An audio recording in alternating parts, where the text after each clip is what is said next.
আপনারা কি সেই ঘটনা শুনেছেন যখন চাঁদ ও প্রিয় নবী হজরত মোহাম্মদ সাল্লাল্লাহু আলাইহি ওয়াসাল্লামের ইশারায় দুই ভাগ হয়ে গিয়েছিল?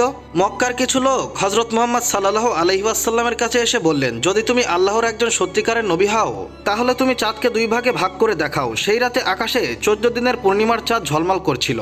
হজরত মোহাম্মদ সাল্লাল্লাহু আলাইহি ওয়াসাল্লাম বললেন, যদি আমি এটা করি তাহলে কি তোমরা ঈমান আনবে? তারা বলল, হ্যাঁ, আমরা অবশ্যই ঈমান আনবো। তারপর আল্লাহর প্রিয় রাসূল সাল্লাল্লাহু আলাইহি ওয়াসাল্লাম তার পবিত্র আঙ্গুল দিয়ে চাঁদের দিকে ইশারা করলেন, আর চাঁদ সাথে সাথে দুই ভাগে বিভক্ত হয়ে গেল। এক টুকরো পূর্ব দিকে গেল, অন্যটি পশ্চিম দিকে।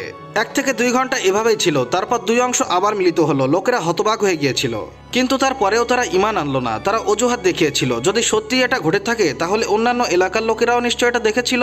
কয়েকদিন পর যখন বাইরে থেকে ভ্রমণকারীরা এসে পৌঁছালো, তারা সবাই সাক্ষ্য দিল, হ্যাঁ, আমরাও চাঁদকে দুই ভাগ হতে এবং জোড়া লাগতে দেখেছি। কিন্তু হায় আফসোস, তারপরেও তারা ঈমান আনলো না, কারণ হেদায়েত পাওয়া সবার ভাগ্যে লেখা থাকে না।